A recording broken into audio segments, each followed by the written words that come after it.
So good evening, good evening, good evening. We are back again. We're going to talk about Dominic Szoboszlai. I've probably ruined his name, but you know who I mean. But anyway, big up to everybody who's tuning in, man. Make sure you are smashing the likes up. Apologies, this is mad late today, but I have had a very hectic day out and about. I'm a little bit sunburned, I can't lie. I look a bit lobster-esque, Lee the lobster. But smash the like button. Sub to the channel. This channel is flying. It is rocking. It is rolling.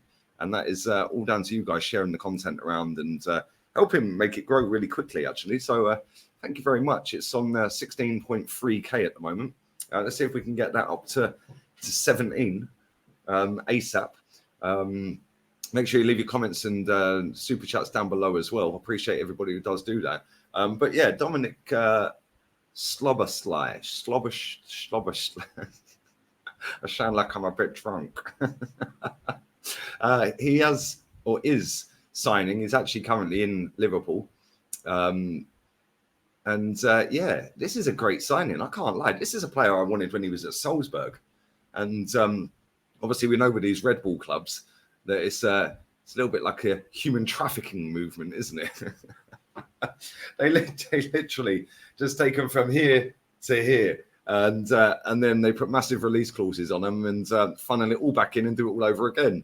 It's kind of crazy, really. But this is a top draw player. I can't lie. And I think that Liverpool have gone about their business extremely well so far. They've signed two top players, Alexis McAllister and now Dominic Szoboszlai. And I think, listen, we've all been sat here all season. Pretty much every football fan has said, "Oh, Liverpool's midfield's knackered. They need to go and repair it. They need to go and fix up in midfield." You know, they've got a lot of attackers.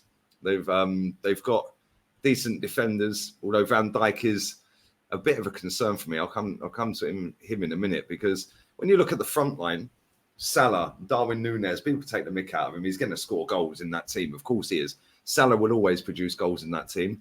Then you've got Diaz, Cody Gakpo. There's goals there. There's genuine goal threat there. The problem is there's no real creativity in that midfield. Jordan Henderson's not the guy that's going to create chance after chance. You know, Alex Oxlade-Chamberlain shouldn't even be there. James Milner, I know he's left now, but I mean, come on. Yeah, no, that guy's just gone on and on and on. And it's kind of mad, because when you look at Fabinho as well, I mean, is Fabinho going to pop up and score so many goals and create so many goals? Not really. He's not, is he? And there's nobody really in that midfield. And same with Naby Keita. He's been trying to get out of there. And finally, he has gone, I think. And I think he's left. But he's been trying to get out of there since he got there. And it's kind of crazy when you actually deep it. Joe Gomez. Is it Joe Gomez I'm thinking of? Curtis Jones. That's what I'm thinking of. Curtis Jones is the only one, really. Joe Gomez is a defender. What am I waffling? The sun's gone to my head. Curtis Jones is the only one who really, from midfield, has any type of goal threat. You know, and we see that at the end of the season. He was chipping in with goals. So I think this is a smart move from Liverpool, because they've obviously identified where the weakness is and where the problem is. And not only that, that then puts, by having a poor midfield, and let's be real, that is a poor midfield, Liverpool's. You know, Fabinho is way too stiff and wooden. You know, the turning circle of the Titanic is better. Do you know what I mean? He turns so slow. You know, it's almost like he's running in quicksand. You know, and there's no real spark there. But not only that, defensively, yeah, I think the midfield being as poor as it has been over the last 12 to 18 months is the reason that Liverpool look all over the place defensively. You know, I've never seen Van Dijk look so finished at all. Like, I've never seen him have 2 or 3 bad games in a row before until the season just gone. Very, very rarely had a bad game, Van Dijk. Even in Southampton, he was still a Rolls Royce. At Celtic, Rolls Royce. Top player. Again, another one that I wanted at Arsenal when he was at Celtic and Saints. But it's started into Liverpool, and he's been absolutely brilliant. But then this season just gone, he looks like Bambi on ice. Van Disney. Like, he looks all over the gaff. And in turn, when he's not doing it, straight away, you're like, hold on a minute. Now the defence is falling apart. And now, yes, I know Trent's moving into midfield, and Liverpool have got a lot better since he's been in midfield. But again, for me, Trent, as much as people are waxing lyrical about him in midfield and his passing range and all of this and that, yeah, whilst that's all great, yeah, you don't want Trent playing 60, 70 games in midfield this season coming up. No chance. Never in a million years. Yeah, not. If I'm a Liverpool fan, I do not want Trent in midfield for 60 games. Have him in midfield for 5-10 games, and then put him back at right back. Then have him again for a couple of games here and there, then put him at right back. Yeah, at the end of the day, you need proper midfielders. And I know he grew up as a midfielder and converted to a right back and all of this rubbish. But the fact of reality is this is Premier League football. And Liverpool have been at the top of it, or right near the top of it, for about 5-6 years now with Klopp. So they need to get back to that. Finishing 5th for Liverpool is not acceptable. Now they're going into the Europa League, and you need to get back in that Champions League next season.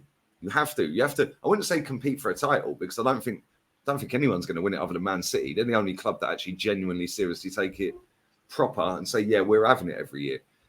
Liverpool are trying. 2 great signings. Alexis McAllister, what a baller, by the way. Yeah, had a wicked World Cup. I've seen loads of people as well saying, oh, he's so overrated. Really? Do you not watch football? He was absolutely class at Brighton. Yeah, then he went to the World Cup and he was brilliant.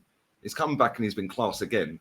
And now he's got a big move to Liverpool. And I think that so far, so good for Liverpool. And I do think that this season coming up, with Chelsea getting rid of all their deadwood, they've already got over 200 million back in. And they've got Nkunku in there now. They've got a couple of other players that they've signed. And I do think that Chelsea are going to be right up there, challenging for top 4 as well. Obviously, Arsenal will be there. Tottenham could be a dark horse, I can't lie. Yeah, that manager they've got is not bad. I wouldn't say he's a world-class manager. He's not. The same as Poch, he ain't world-class. But with both of them clubs not having European football, that's a massive, massive boost for both of them. And I think that Liverpool, albeit they are in Europa League, still think that Liverpool, they fixed that midfield, and it looks like they're doing good steps into repairing that and good work in doing that. I think they need another one. Still think they need one more midfielder, somebody that's a little bit more defensive. I know Alexis is, but they need a proper destroyer. Yeah, but Alexis can play anywhere in that midfield. But they need a proper destroyer, a DM, which is why I'm shocked they never went in for Caicedo or Rice. Maybe that was just out of their price tag. I know they were looking at Jude Bellingham, slightly different player, but I think they were priced out of that one. So I don't know. Maybe they thought 3's better than 1, which, let's be real, was the right thing to do. Spend the money on 3 players instead of 1 player. Makes sense. But I do think the season coming up is going to be one of the toughest Premier League seasons and one of the most competitive, and one of the seasons where you're just going to look at it and go, oh, wow, okay, that was good. That was really good. Because there's been a lot of seasons that just pass you by and go, that was a crap season, wasn't it? Now, Arsenal last season, fantastic for 93% of it. Yeah, but ultimately it was a failure. And yes, people are sitting there and say, but you've improved, you progressed and all of that. I don't care about that. I just want to win.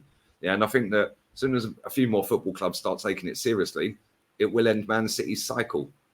Yeah, Man City will still be up there. Of course they will. They've got the manager, they've got the money, they've got a good team. But if a few more teams start throwing a couple of quid at it, a little bit extra money, getting their owners to dip in.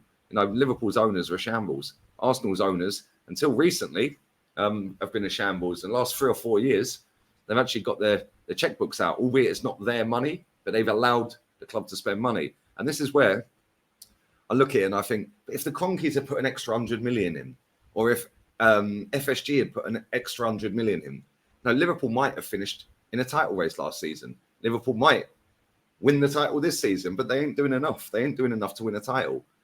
Arsenal, as good as our business has been, as soon as we get rid of a couple of players, it's almost like 3 in, 3 out. So we haven't repaired anything. We just replaced the ones that left. We haven't added the quality. So I'm hoping that a few more of these clubs, like Liverpool, like Chelsea, like Arsenal, like Man United, Man United signed Mason Mount. That's a step forward for them because their midfield's trash as well. But regardless of what you think of Mace, I think he's a pretty good player. And we'll see next season. But I think that these teams, we're talking about massive football clubs, massive footballing institutions, Man United, Liverpool, Arsenal, Chelsea, Man City. Forget Tottenham. They ain't ever going to be in for winning it. But for the top 4, which I don't like all this top 4 race. It's first loser, second loser, third loser. You either win it or you lost. It's as simple as that. But in terms of top 4, and now add Newcastle in as well. Let's not forget Newcastle signing Tonali as well. I think we're going to see a lot of teams next season wobbling. There could be a couple of big shocks next season. It could be Newcastle in the top 4 again. Liverpool could get back in there. Arsenal and Man United could finish 6th or 7th. Who knows? Yeah, Chelsea could get back in there. Man City will be there. We know that's one spot gone, so there's 3 spots left. And now you've got Arsenal, Tottenham, Liverpool, Newcastle, Man United. That's 5 teams fighting. It's not going to be easy. It's not going to be easy, but it is what it is. Let me know your thoughts on that. What else do you think Liverpool need as well? I personally think they need a proper defender, a proper top class. Konate's class. I like Konate. What a player he is. And Van Dijk, I do think he's still got a little bit left in him. But like I said, that comes down to the midfield. And now Liverpool are repairing the midfield. I think that takes a lot of the burden off of that defence because they were shipping goals for fun at times last season. And I know they scored quite a lot. They scored 9 in one game. They scored 7 in another game. I know all of that. But at the end of the day, they were all over the place at times. Yeah, and that's not Liverpool. Yeah, Liverpool need a solid midfield that can create, can have a spark. And when you've got them forward players, you know they're always going to get goals if you lay it on for them. Yeah, but now you have to help the defence out. And it's a fine balance. And listen, Klopp's not a dumb manager. He's a very good manager. One of the best on the planet. Yeah, so I think he does know that. And I think they will come out fighting. It's going to be interesting to see what Liverpool do as well in the Europa League, whether they just throw that competition in the bin. I don't think they will. Yeah, Liverpool in Europe go like a hand in a glove, a latex one. Oh dear. Anyway, all have a blessed evening. Let me know what you think Liverpool need. I think they need another midfielder, another defender, and I think that they're pretty good to go. I think they'll be kind of ready. A proper top draw defender, another top draw midfielder. They've got 2 in already. Yeah, I don't think they need any wingers or any strikers necessarily. I think they're covered in them positions. Diaz, Nunes, Gakpo, Salah. I think that's more than enough over the course of a season. Have I missed anybody? I don't think I have. I think them 4, maybe one more. I don't know. Yeah, maybe a winger, another winger. Definitely a midfielder, and then definitely a centre back. Yeah, but other than that, I think they're good to go. So yeah, it'd be interesting to see what they do and how much more they spend. They do need to get rid of a couple more players as well. There's a few more there that just ain't really doing it, are they? But it is what it is.